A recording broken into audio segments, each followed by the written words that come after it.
Good evening, Vice Chair Professor Stanley Fischer, Rhoda Fischer, Professor Uriel Reichman, here, the founder and the president of IDC, and Nira Reichman, Avi Tiomkin, who is a distinguished guest who gave the name for our school.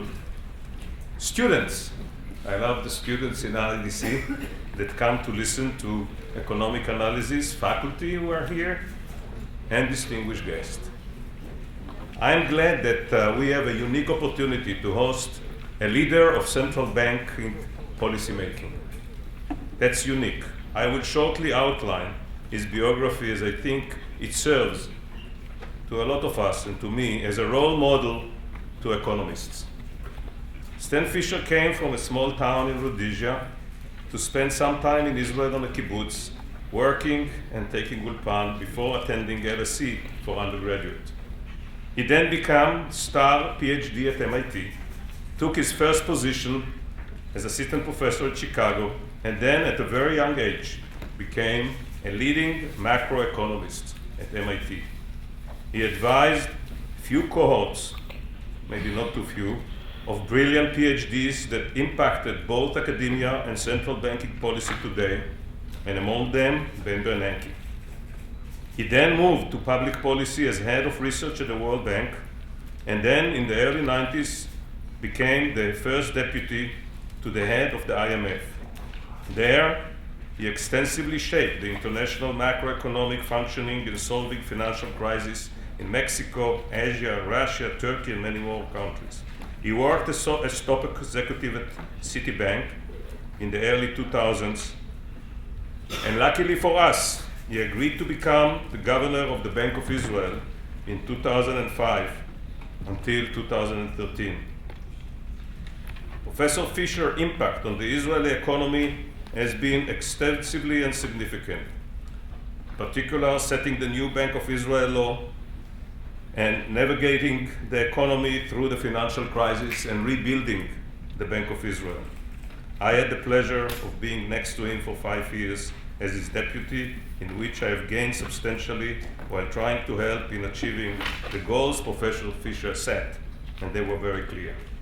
Professor Fischer, please, US and the global economic development.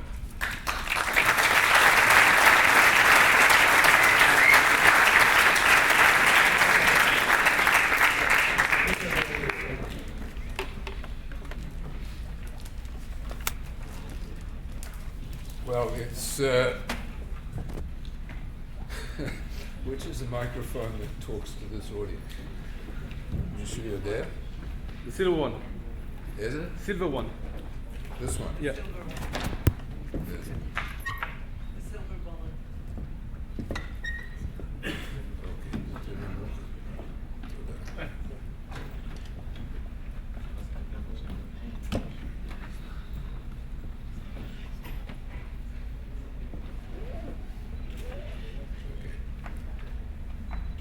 Speaker, thank you very much for the short history of my life. It's been a very lucky life, and we're very happy to be here again. My wife Rhoda and I. I don't believe in revisiting the scene of your crimes.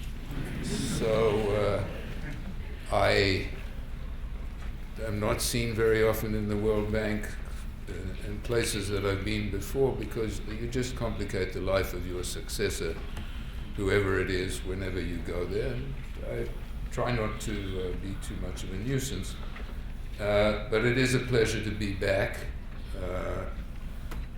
And I hope not to, to be back and to have this opportunity to talk to the students here. It is a pleasure, in particular because what has been achieved in the interdisciplinary college is quite remarkable, and it owes thanks to Uriel Reichman, to many who worked with him, now I understand to Avi Tiomkin, which is a very important public service to finance a school devoted to something which is very rare, which is practical macroeconomics. Everyone says, we want macroeconomists, but we want people who are macroeconomists and know about macroeconomic policy. That's much harder. You can learn economic macro theory without being particularly involved in the economy, and frequently it takes a while for somebody who graduated as a good student to become, let me be careful with the words, but let me say a useful macroeconomist. Many of you, the economics students possibly have seen the book by Blanchard that I wrote together with Olivier Blanchard, not Dornbusch and Fischer, Blanchard and Fischer. And it's a very good theoretical book, but at the end we had a long discussion and we agreed to put in 2 chapters, I think, which are entitled Some Useful Models.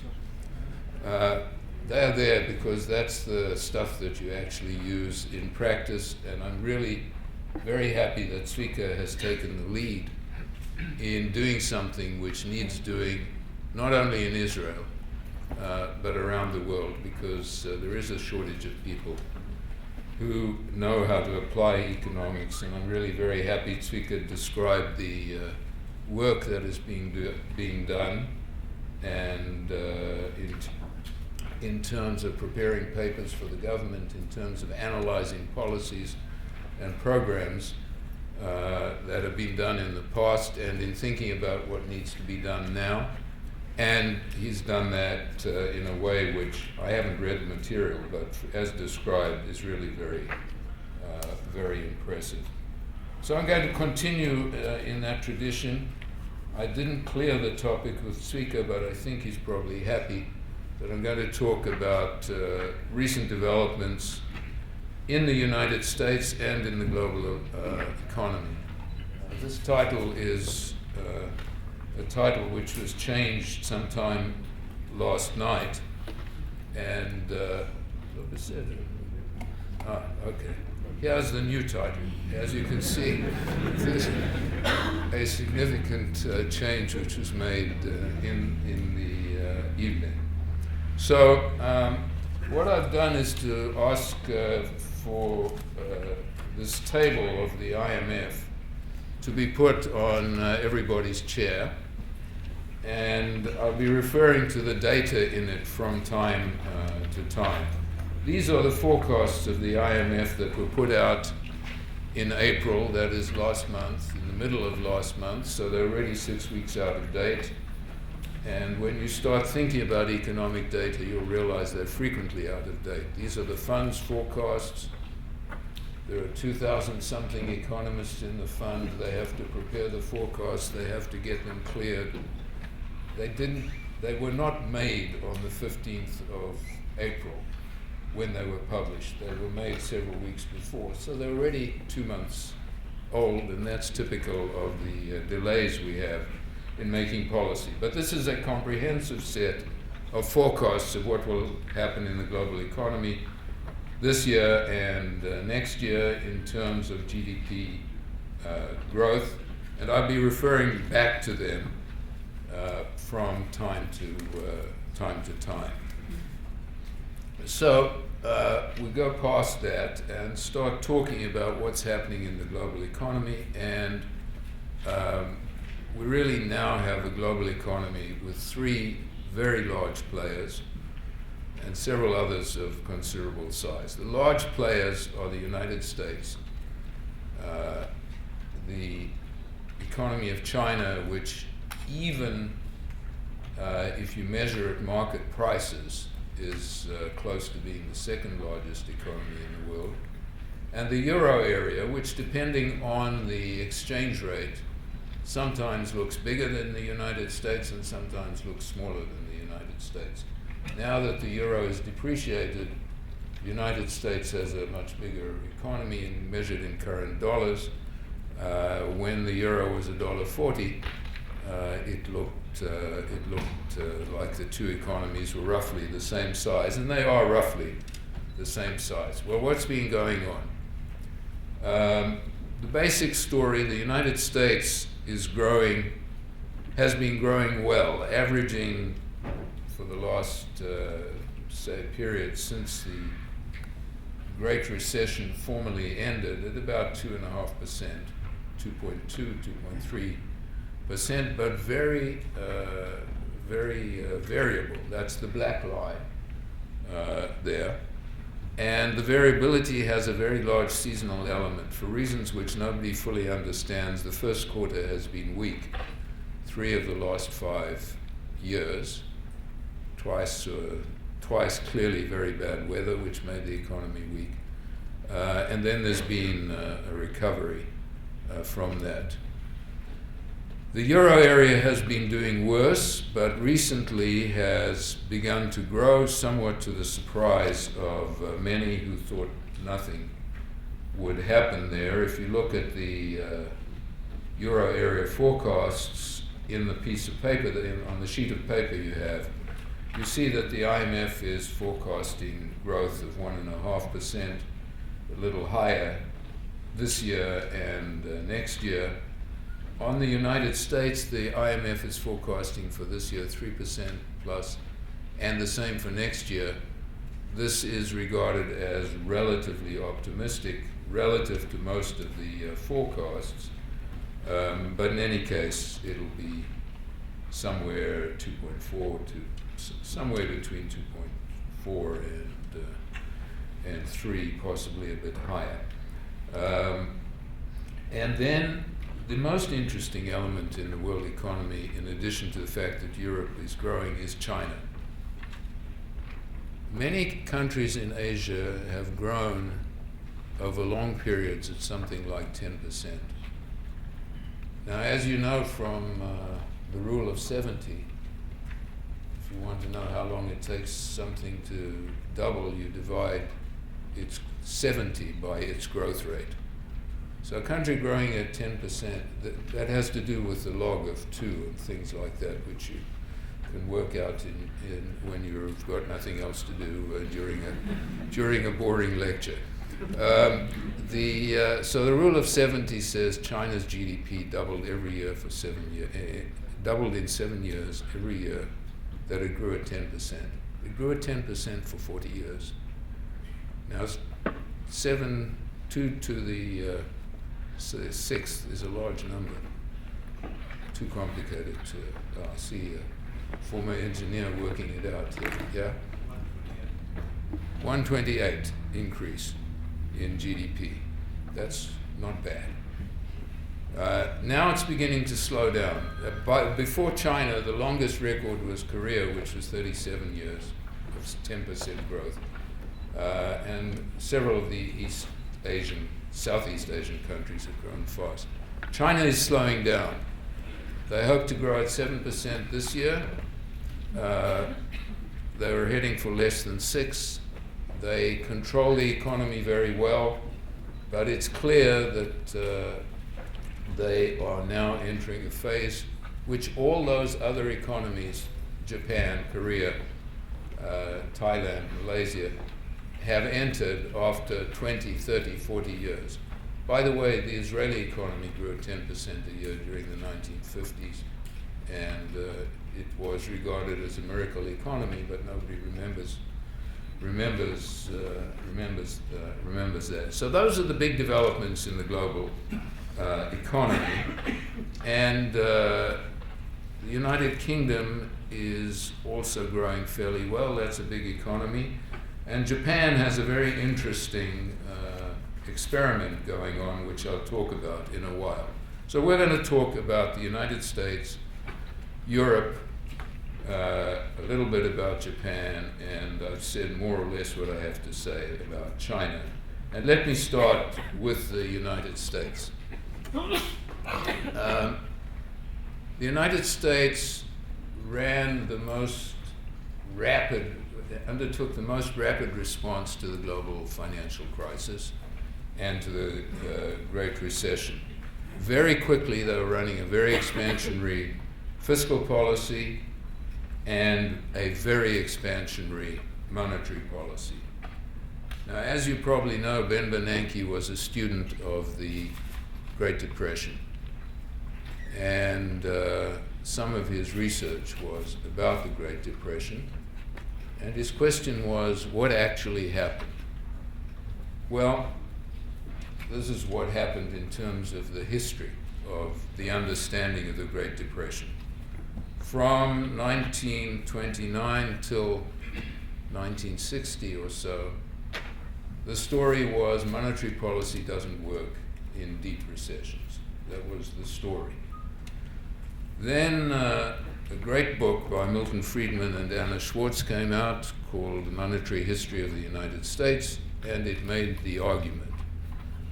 If I remember the words roughly, it was that the Great Depression is tragic testimony to the power of monetary policy. Because the Fed at that time did very little, didn't try to save the financial system, didn't expand the money supply very much, and was more or less passive. There are arguments in history, do individuals make a difference? Or is it all determined by great social pressures and forces? The Fed, it made a difference. It was, the Fed's development was led by the president of the New York Fed, whose name was Benjamin Strong. He was a very strong figure. He died in 1929.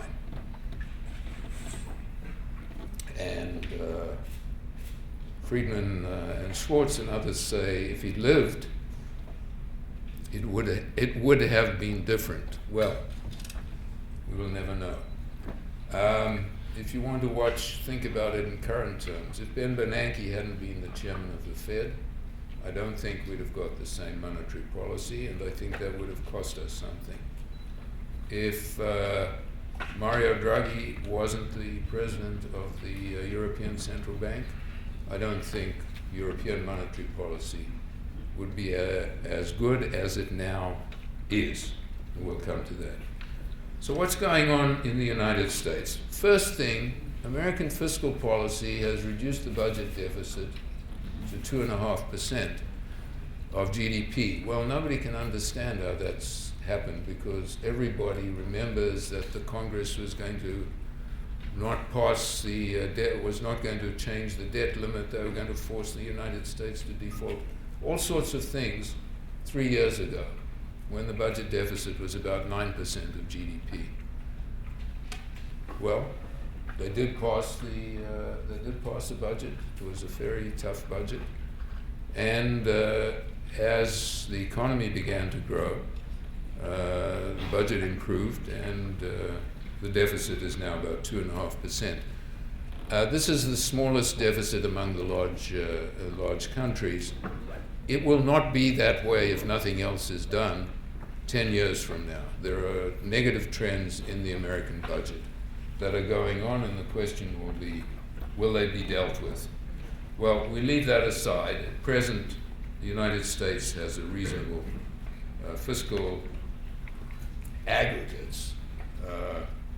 It doesn't have everything as it should have in terms of the structure of what the government is doing, but, and I'm referring to the absence of infrastructure spending at this time when the interest rate long term is very, very low. So that all is happening. I want to talk about monetary policy, and I apologize for doing that, but my studies of the past X years say that monetary policy really matters. The United States is unique among large countries for having a dual mandate in monetary policy.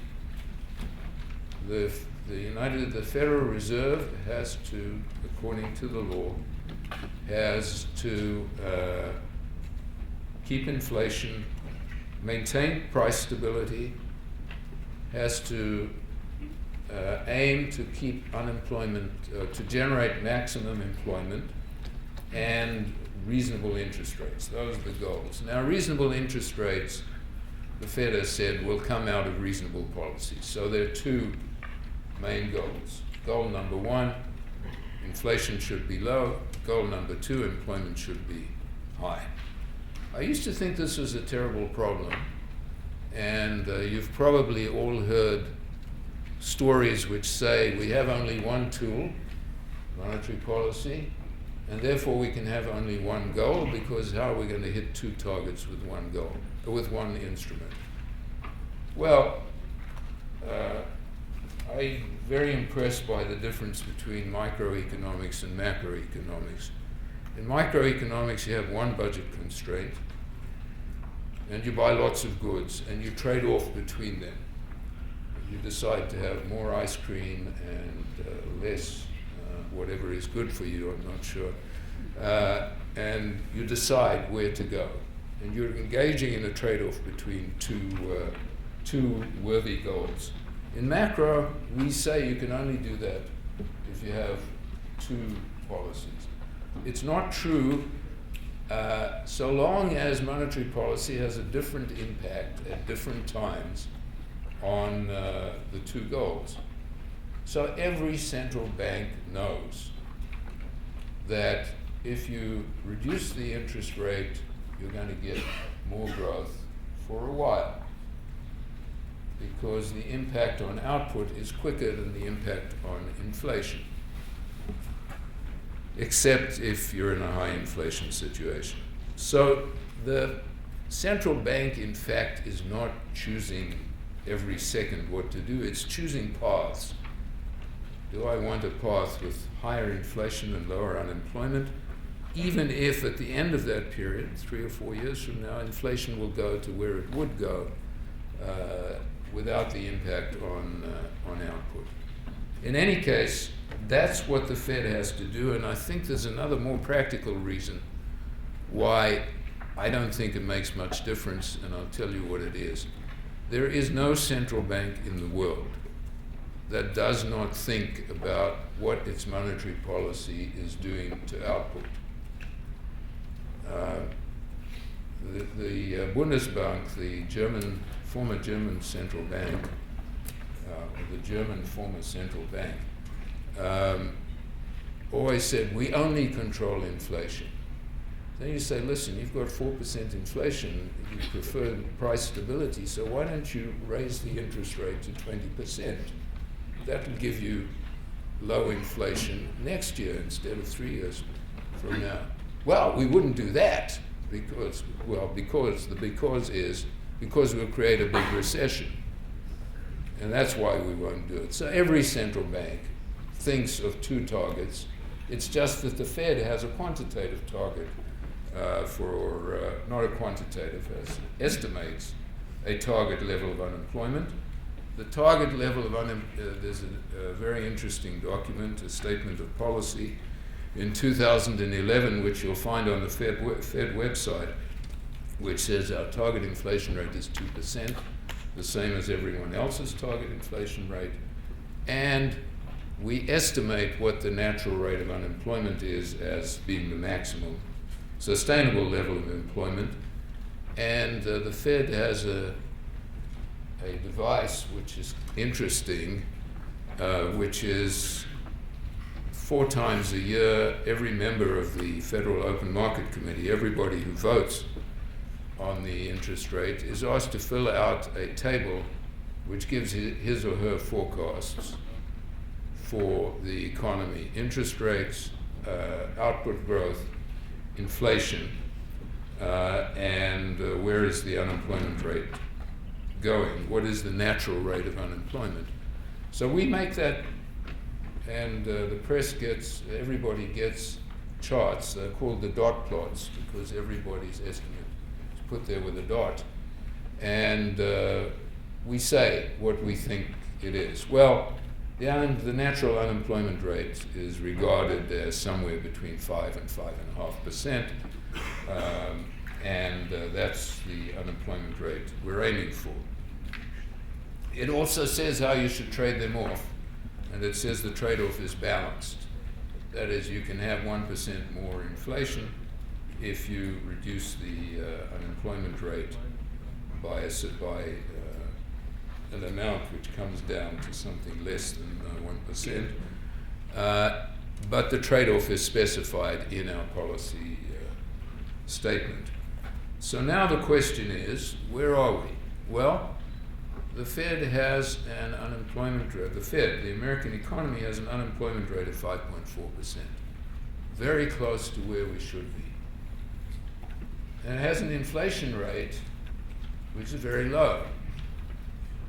Now, it's supposed to be 2%, and the Fed has, the US economy has an inflation rate which has been negative was negative in the first quarter.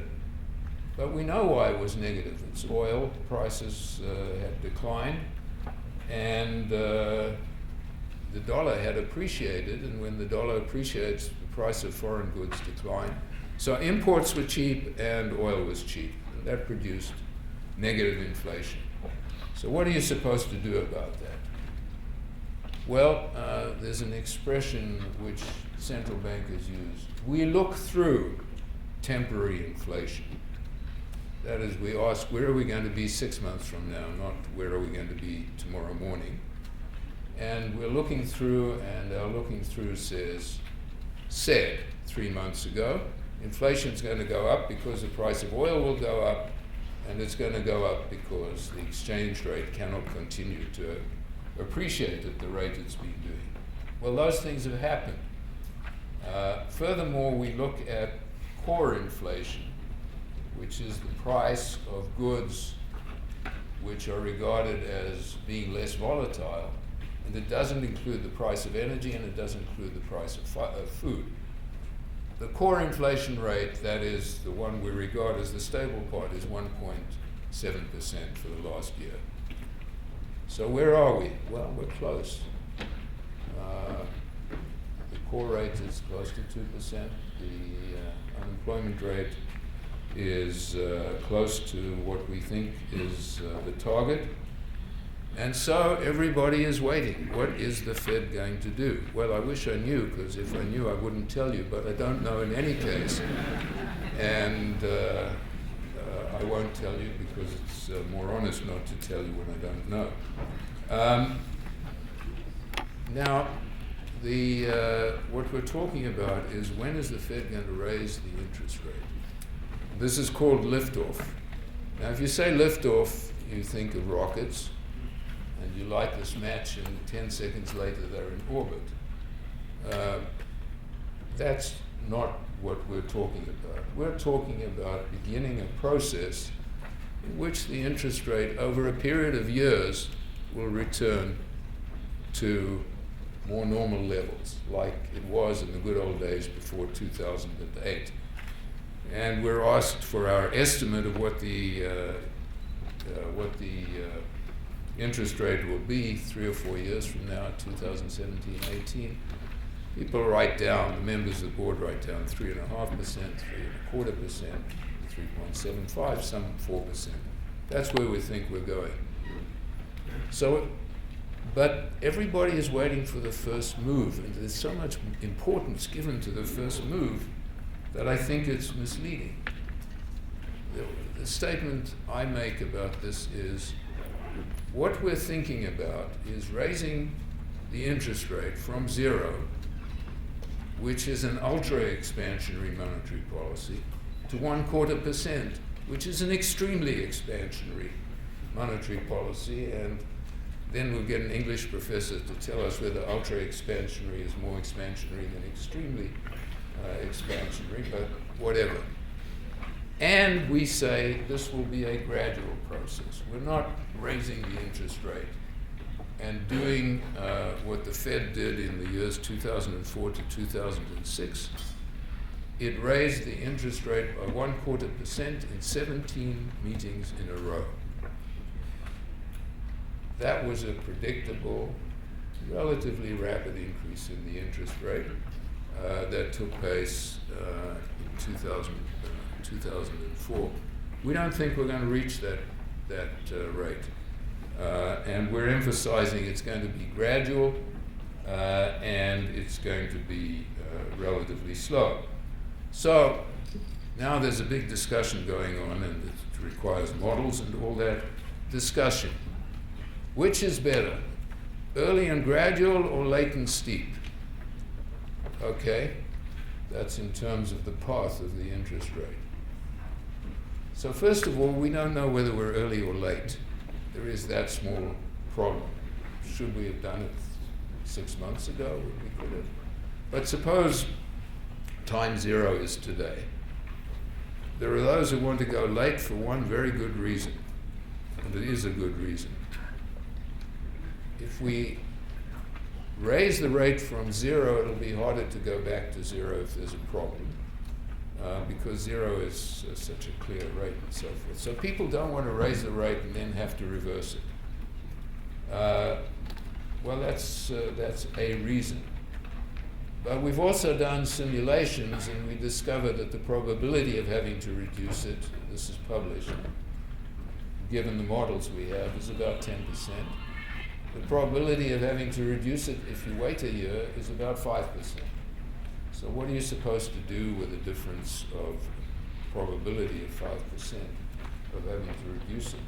Furthermore, the probability of having to raise it sharply if you wait is higher, much higher, than if you move early, because the economy is growing and the interest rate is rising. So these are the sort of arguments that we're undertaking.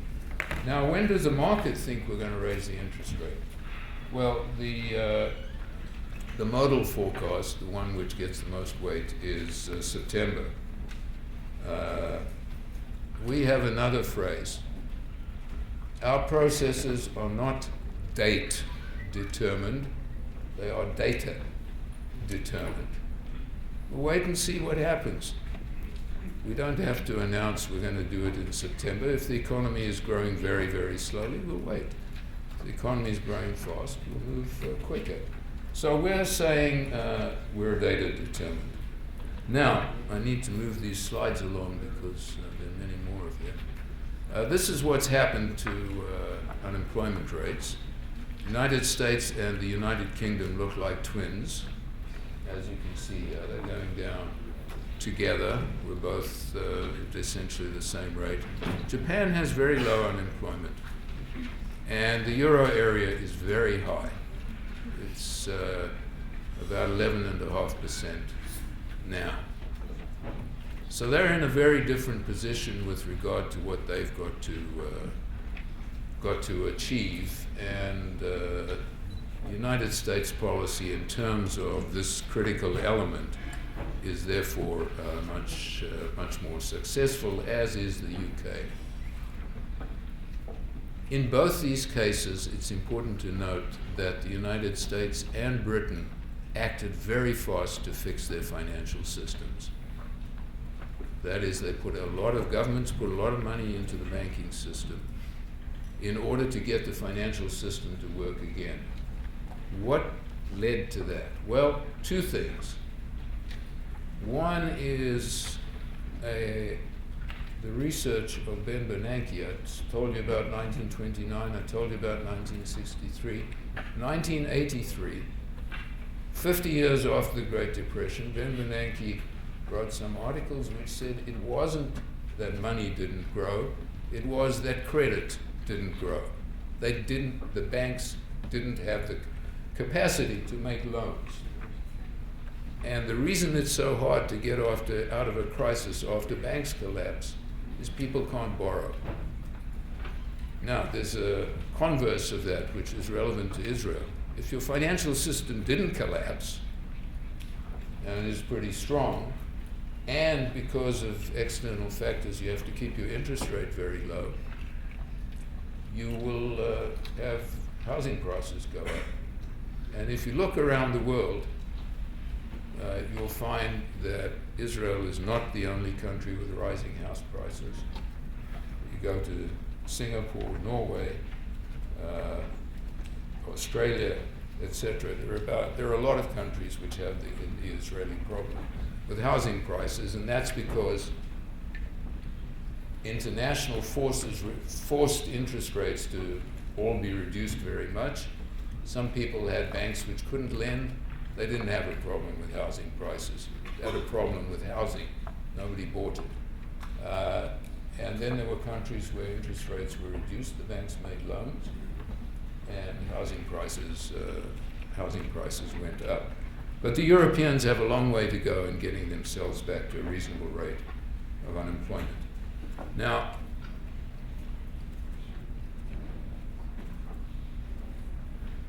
I'm going to move on because I have a watch here which tells me something. I want to talk about the dollar. The dollar has appreciated a lot. From the middle of 2014 to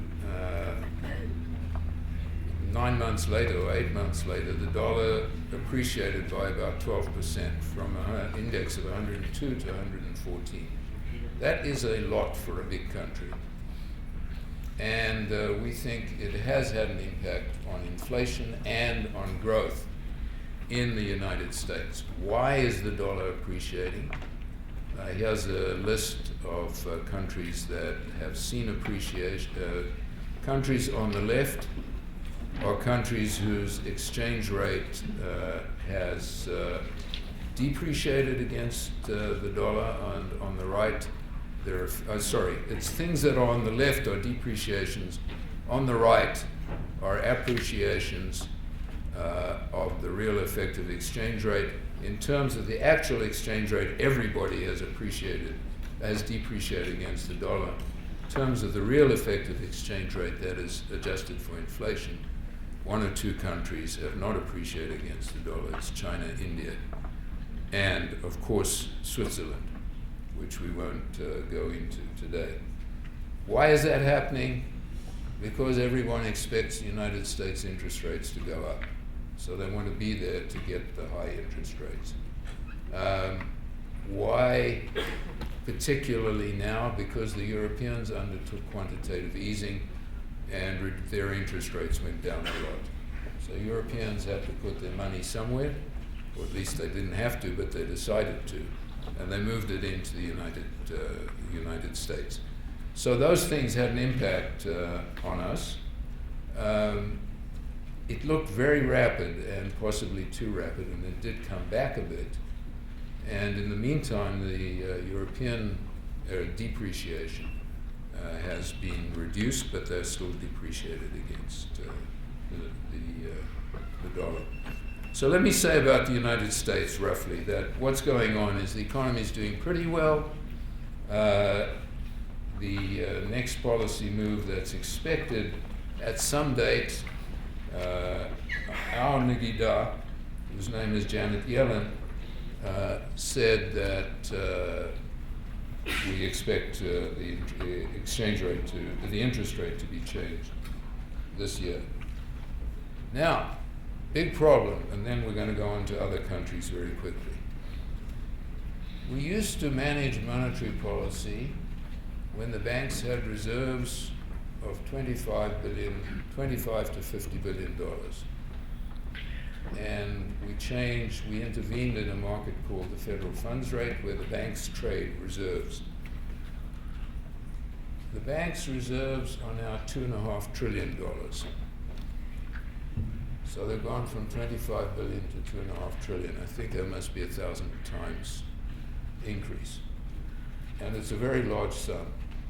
So to intervene in that market by buying and selling will require us to do operations on a scale that we haven't done before and that we wouldn't be quite sure about. And so we've invented a new way of changing the interest rate, and it will be done by paying interest on reserves to the banks and dealing with other countries which used to operate, other units which used to operate non-banks in the federal funds market, and using a device which will enable us to influence the interest rate that they receive.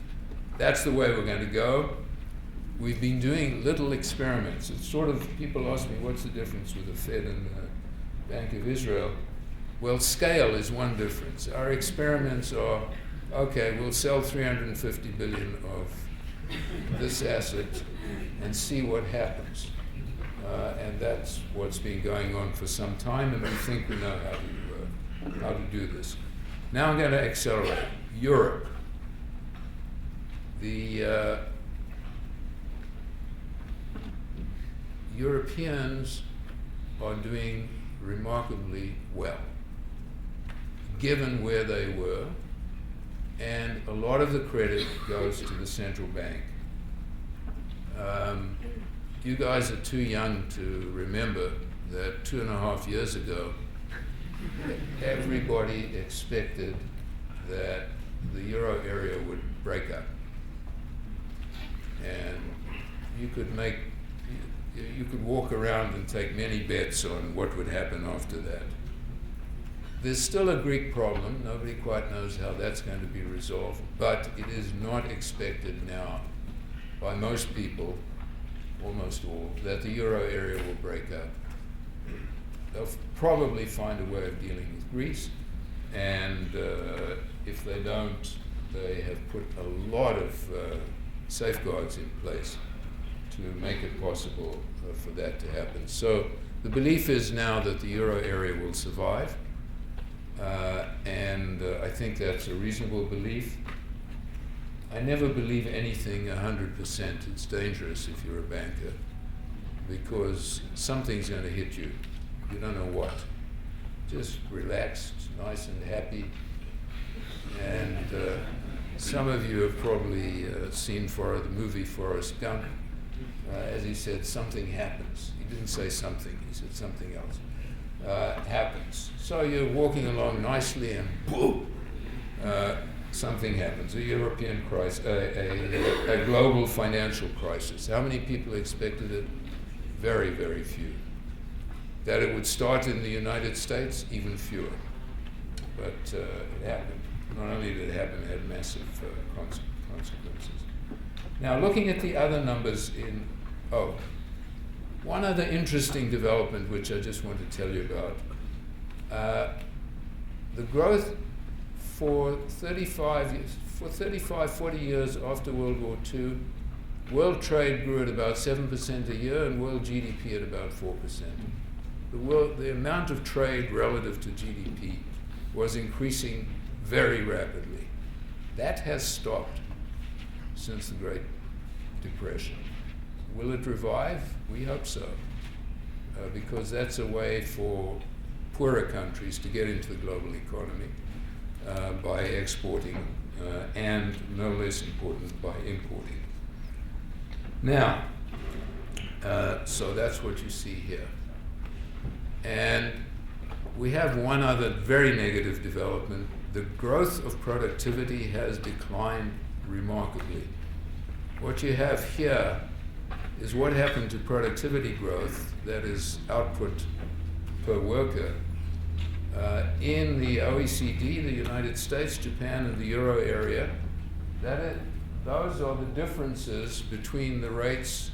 The top, the straight line, is what the average rate was in the period 1980 to 2007, when the global financial crisis began.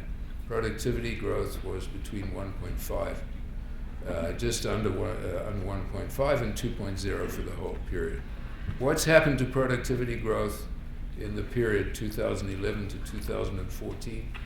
It's been around 0.5%. Now, the economics of growth rates is summarized by a statement that I first heard made by somebody with whom I worked on the Israeli economy in 1984, Herbert Stein, former head of the Council of Economic Advisors, who said the difference between a growth rate of 1% and a growth rate of 2% is 100%.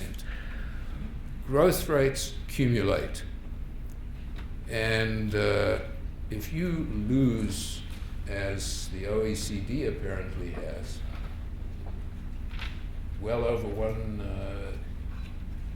a little more than 1% of growth and are now down at 0.5%, you have lost a lot. Me much less, because I'm not going to be around 40 years from now, and you're going to be living with, if nothing happens on productivity, you're going to be living with very low growth. And that means that instead of each generation being wealthier than its parents, some will be wealthier, some won't be than their parents. And this changes the outlook on life. So this is an important thing. This is something which governments need to work on, and it's very critical for the future of the global economy. Now I'm going to sum up, and I'm going to mention first the countries I didn't mention. Latin America, the oil countries, and one other, Israel. And I'm not going to mention them. So now we move on. Question: what has the Great Recession done? Well, it has led to massive reforms in financial sectors in the leading countries. Massive. The Dodd-Frank Act is a huge reorganization, or change in the laws governing the financial sector. The same is happening in Britain. It's happening to a considerable extent also in Europe. And those are very important changes. They're still being disputed, but most of them will survive. Intellectually, there's a big argument going on between primarily Larry Summers and people who believe Larry Summers and on this issue, and Kenneth Rogoff and his partner in writing the book, Carmen Reinhardt. Larry says we've entered a new age. Growth is going to be lower. There is not sufficient demand to produce growth. Governments are not willing to spend money on infrastructure. We're not going to get growth out of infrastructure growth.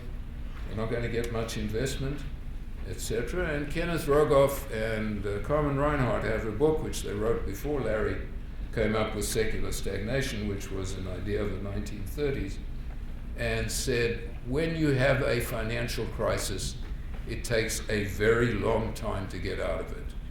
And that's what their book is about, and that is the alternative hypothesis. Well, who's right? There's only one way to find out. We'll just wait and see whether growth goes back to rates more like the 3 to 4% that we were used to, up to 2007. The arguments are interesting, but they're not definitive. The picture I showed you about global trade is very bothersome, because global trade is an engine of growth for developing countries, and it seems to be operating less efficiently now. There's another very difficult question which I want to mention and then stop this lecture. It is the question which I think of as the Kindleberger question. Now, Kindleberger, according to my computer, is a guy who has something to do with a Kindle, because I cannot get my computer to write Kindleberger, which is one word, as one word. He writes it as two: Kindle, capital K, Berger. And I've not found a way of getting the program to put it together. But that's not what Kindleberger is famous for. Kindleberger was a great writer on the international financial system, and one of the things he said is the international system doesn't work without a hegemon. A hegemon is the most powerful, is a country or an individual who dominates. And for a long time it was Britain that dominated the international financial system, and later it was the United States. And the question is, the world in which we live and we take as natural, the financial system is not a natural development. It was founded after World War II by the United States and Britain, with the goal of dealing with a lot of problems that there were in the global economy before World War II. The IMF, the World Bank, and the World Trade Organization are the fruits of that planning. The IMF was supposed to deal with exchange rates, the World Bank to deal with flows of capital, particularly to developing countries and those which had been damaged in wars or in natural disasters. And the World Trade Organization was supposed to liberalize trade. Trade has been enormously liberalized. One of the key reasons the world has grown so well since 1945. Flows of capital to emerging market and developing countries, massive. The World Bank is less needed than it was then. The IMF, supposed to deal with exchange rate systems and so on, very important in giving aid to different countries in a short-term crisis. And the United States regards it as very important, and it was decided in 2008 to put more money into the IMF by all its members. The United States has not yet put its money in. And the question arises, is there some country that wants to run the international system? It's mainly intellectual, who look at what's going on and try to solve the problems that are in the system. And it also requires a financial input. Well, that's an issue. Who will be the global leader? Who will be the hegemon? Will it be Europe and the United States? Will it be China and Japan? China, not Japan, etc. Those questions are around. We don't know which way it's going to turn out. The answer almost certainly matters in terms of the sort of world and the sort of economic values we have. But that is a question which is now more on the table as a result of the global crisis than it has been for a long time. So things happen as a result of the crisis. First, nothing much happens. Everybody's fighting the crisis. It all looks like, well, we're in the same old world. When you've sort of got the crisis under control, which we have, you'll then start saying, now, how the heck did this happen? What went wrong? What do we have to fix? You get the Dodd-Frank law, you get a lot of laws on the financial system taking place. And then later, people begin to draw conclusions. Some people came out of the crisis better, some people came out of it worse. And the question that many people are asking is, which way is it going to go? Are the leaders of the world going to be the new countries, the old countries, or some mixture of them? The United States tried and to some extent succeeded to shift from Europe, United States, to the whole world when it founded the G20. There used to be 7 countries which ran the world economically, the G7. The United States in 1999 made a decision that there are important countries which are not being represented in these discussions. Brazil, China, India, and we've got 3. Who's the 4th that I'm missing? The BRICS. Russia. Well, Russia in 1999 was a different country, and so it was in the party. And that and other countries are invited. So now we've got the US attempt to build a bigger bloc that controls the world. Some of the Europeans would prefer to have a smaller bloc that controls the world because they'll be bigger in that bloc. And that discussion, which is a very long-term discussion, is taking place now. So on many, many levels, we are living in times which are extremely interesting. And I say that without regard to what's happening in Israel. Thank you very much indeed, and good luck.